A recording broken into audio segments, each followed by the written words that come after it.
সবাইকে একটু দাঁড়িয়ে সালাম দিতে চাই।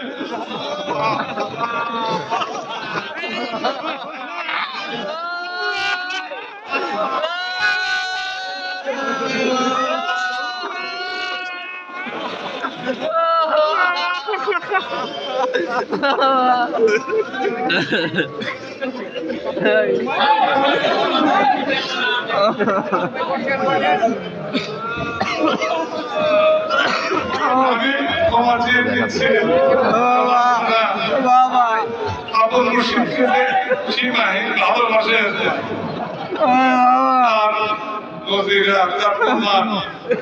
এই মজলিস এই বিগত কয়েকটা দিন বা কয়েকটা মাস আপনারা না খায় না দেয়া জাকের ভাই জাকের বোন কি বাচ্চারা তারা সম তালে পৌর শরীফকে উদযাপন করার জন্য তারা প্রাণপণ চেষ্টা করে গেছে। এটা আশেকের চিহ্ন। আমি একটা কথা বলবো, যারা তরিকা বোঝে না তারা অনেক ধরনের মন্তব্য করে, বুঝে না বুঝে করে, সেটা আফসোস। আমি আমার জীবনে একটা ঘটনা বলি, খুব শীঘ্রই কিছুদিন আগে এই ঘটনা ঘটছে। আমার এক পরম আত্মীয়া, আমি আপনারা জানেন আমি আব্বাজানের ঘরে নামাজ পড়ে ওজিফা করি। তরিকতের দুইটা ধাপ আছে, একটা হলো লতিফার জগৎ, একটা দায়রা জগৎ। আমি চেষ্টা করি যতটুকু পারি বুঝি করতে। তো সময় নেয়, নামাজ ফরজ পড়ার পরে করতে হয় নফল ইবাদত। আমার সে আত্মীয় আমাকে বলল যে তুমি যে এতক্ষণ চায় নামাজে বসে থাকো, এতে কি লাভ, এ কি ফল? আমি কিছুই বললাম না। আজকে রবিবার, গত রবিবারে আমি সাধারণত ফজরের নামাজ পড়ে একটু ঘুমাই, তারপরে ওজিফার কাজগুলো করে, কারণ শরীর কুলায় না। আমি ফজর নামাজ পড়ে আমি আব্বাজানের ঘরে আমি একটু ঘুম আসছে, অনেকদিন ঘুম হয়, অনেকদিন ঘুম হয় না। আমি চোখ বন্ধ করলাম, দেখি ঘুম হয় কিনা। আমি দেখি যে এই উত্তরের দিকে কিছু গাছের নিচে যারা প্রবীণ তারা জানে, মুজাদ্দিয়া একাডেমি টিনের ঘর ছিল, ঘর। এই ঘরের সামনে দিয়ে একটা শুকনা ড্রেন ছিল, তার পাশে ছিল ধান ভিজানের দুইটা টপ, ওই পানিগুলো ড্রেন দিয়ে যেত। যেহেতু ঘরটা উঁচু, সুতরাং মাটি থেকে ওই ড্রেনের উপরে একটা স্ল্যাব থাকতো, স্ল্যাবের পরে ঘরের ভিত। আমি দেখতেছি ওই ভিতের মধ্যে বাদশা ভাই বসে আছে। আমি বাদশা ভাই সম্ভবত গত 1 বছর আগে দেখা দিচ্ছে। তো আমি খুব নিকটে গিয়ে ওনাকে লক্ষ্য করলাম, দেখলাম উনি শব্দহীন ভাবে কাঁদছে, শব্দহীন ভাবে কাঁদছে। ভালোভাবে লক্ষ্য করে দেখলাম যে ওনার বাধ্যগত কারণে গালের চামড়া গুলো একটু ঝুলে গেছে, কিন্তু শেষ কথা উনি বলতে লাগলেন যে আমি গড়টুমি করে জীবন অনেক ঠকেছি, এখন থেকে আল্লাহ গড়ি ছাড়বো না।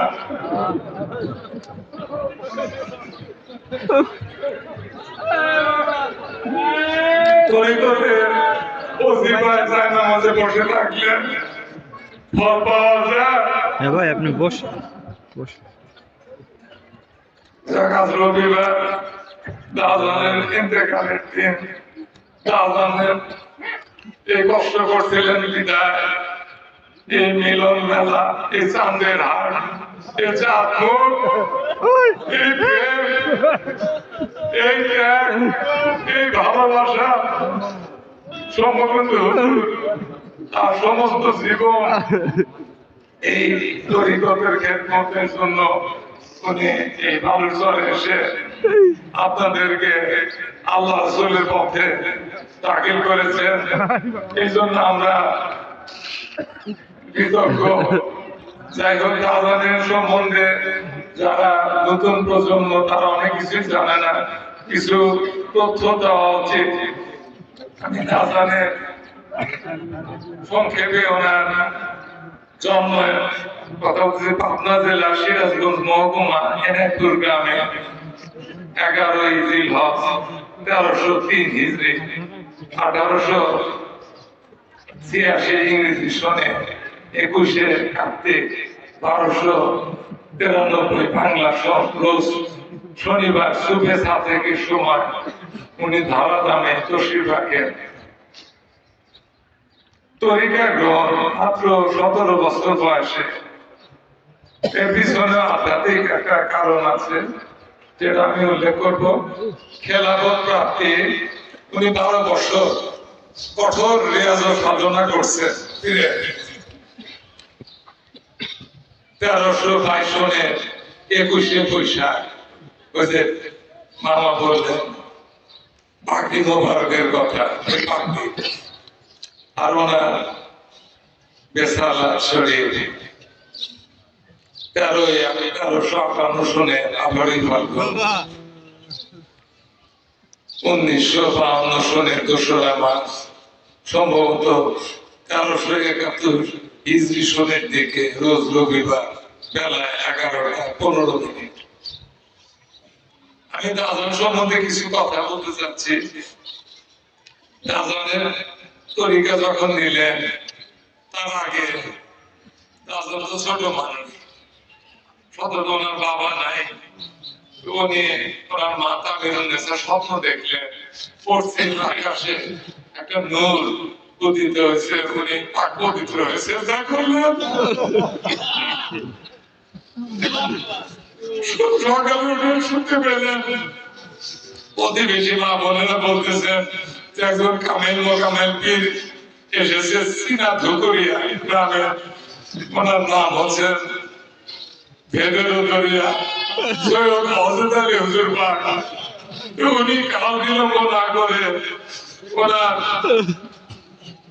পূর্ণ রত্নকে উত্তম ভাবে গোসল করা পাক পবিত্র উনি পাঠায় দিলেন। আজান কিছু সঙ্গী সাথে নিয়ে চুনা ধুকুরিয়ায় ওখানে আসেন সৈয়দ আলী হুজুর পাকের নুরানি জ্যোতিষময় চেহারা দেখে উনি তন্ময় হয়ে গেছেন, দাঁড়িয়ে আছেন। হঠাৎ করে সৈয়দ হযরত আলী হুজুর পাকের পবিত্র দৃষ্টি আজানের মুখমণ্ডলের উপরে পতিত হলো। উনি তৎক্ষণাৎ ডাকলেন এই কম্পিউটারওয়ালা পেয়ে পাশাও।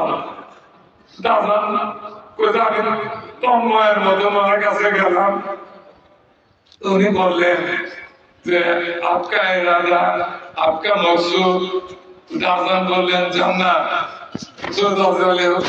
बोलें वो तो औरत के लिए था, जन्नत का वो तो औरत के लिए था, मौत का मकसूद खुदा होता है। मैं तेरा को खुदा का पास पहुंचे दिएगा। এই থেকে শুরু হইলো আমি পাগলের মতন 17 দিন রইলাম আজানের সঙ্গে পালকিতে। 17 দিনের মধ্যে যেটা হইলো আজান বললেন যে আমি দেখতেছি সবকিছু জেগের করতেছে আল্লাহ পাকের, মানে ওনার উনি সামার মাকাম পায়ে গেলেন। ইউসাবিহুলিল্লাহ মাবিস সামাওয়াতি ওয়া মাবিল আরদিল মালিকুল কুদ্দুসুল আজিজুল হাকিম। কোরআন শরীফে আছে আসমান জমিনের মধ্যে যা কিছু আছে সবকিছুই তসবিহরত, তিনি পবিত্র পরাক্রমশালী মহাপ্রজ্ঞাময়। এই আজানের এই মাকামিয়া এসে গেল, উনি যাতায়াত শুরু করলেন। সম্ভবত আমার মনে হয় এটা ওনার সাধনা 9-10 বছরের দিকে হবে, এটা আমার অনুমানে। উনি গোবরা গরমের দিন গভীর রাত সব মুড়ি টুড়ি দেয়, ঘুমে আচ্ছন্ন। উনি পাখা টানতেছে, ঘুমাচ্ছেন। গোবরা একটু মশা, তখন ব্রিটিশ আমলের যুগ, ওখানে জঙ্গল টঙ্গল ছিল, শহরতলি এলাকাটা। তো সৈয়দ আব্দুল আজিজ পাক তো ঘুমান নাই, উনি জানেন এটা একটা পরীক্ষা হচ্ছে। উনি হঠাৎ করে বললেন পাখাটা থেকে, আজান বললেন যে বাবা আমি ইউনুস। তো বাবা তুমি এখনো ঘুমান নাই? তো আজান বললেন যে না বাবা আমি ঘুমাইলে তো আপনাকে গরমে কষ্ট হবে, মশা কামড়াবে, এই জন্য আমি আপনার খেদমতে আছি। তো উনি জড়ায় ধরে আপনাকে জড়ায় ধরলেন, আজান বললেন যে আমি সামনে পিছনে ডানে ভাবে সমান ভাবে দেখতে লাগলাম। এটা আসারের মার্কা উনি দান করলেন, উনি দেখতে লাগলেন সমান ভাবে। যাই হোক, দাদানের একটা কারামত বলি, আমাদের পারিবারিক ঘটনা। আমার ছোট চাচা যান মরহুম আল্লাহ মুজাম্মেল হক, উনি ছোট, তিনি অসুস্থ হয়ে গেছে, এত কঠিন অসুস্থ যে উনি আর বাঁচবেন না। এই অবস্থায় আমার দাদা দাদি যান ফুফু যান তাকে বিলাপ করতেছে, ক্রন্দন করতেছে। তো দাদান হঠাৎ করে আসলেন ঘরে, এসে ওনার পবিত্র মুখ মোবারক চাচাজানের মুখ মোবারকের কাছে নিয়ে উনি আল্লাহকে দোয়া করলেন যে আল্লাহ আপনি আমার এই মাসুম ছোট্ট বাচ্চাকে নিয়েন না। আমরা দেখি যে আল্লাহকে বিদ্যুৎ সাক্ষিয়া আল্লাহ বলেন যে জাকের বলেন আমি আমার মালিকের দরবারে হাত পেতে কখনো বিফল হয়নি। ছোট চাচা সুস্থ হয়ে গেলেন। চাচা যে আমি যখন মৃত প্রায় আজান দোয়া করেছে, তখন দেখি আমার বোন বড় বোন সুলতানা ফুপু উত্তর দিকে আজানের বাড়িতে উত্তর দিকে ওনার বিয়ে হয়েছিল। উনি কান্নাকাটি করে আসতেছে, কারণ রোডে গেছে যে ছোট চাচা মারা গেছে। উনি পাগলের মতো বাস ধরে দৌড় পায়ে আসতে, চাচাকে আমি দেখতেছি উনি পাগলের মতো আসতেছে, কিন্তু অনেক দূরে। এই একটা কারামত। আরেকটা কারামত বলে আমি শেষ করে দেব, সেটা হলো যে আজান হঠাৎ করে বললেন, আমার নানা জান ছিলেন সেখানে আল্লাহ আব্দুল আজিজ, আল্লাহ এনাদুর হসপিটালে মালিক ছিলেন। তার নাম হলো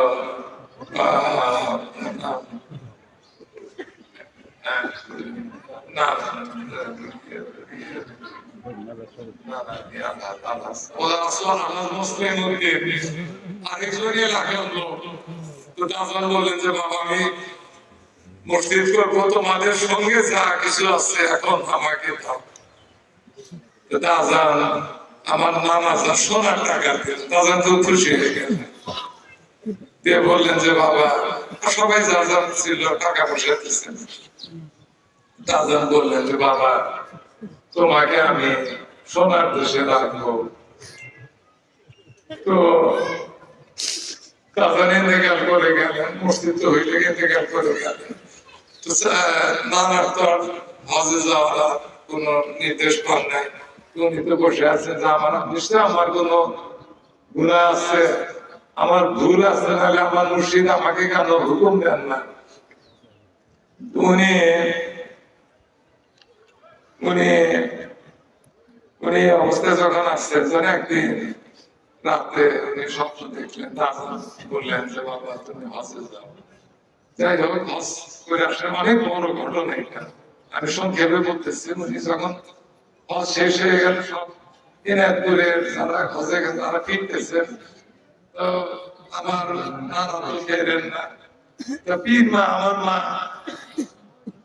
আমার মা আব্বাকে প্রশ্ন করে যে হুজুর সবার বাজান ফিরতেছে, আমার বাজান আসে না কেন?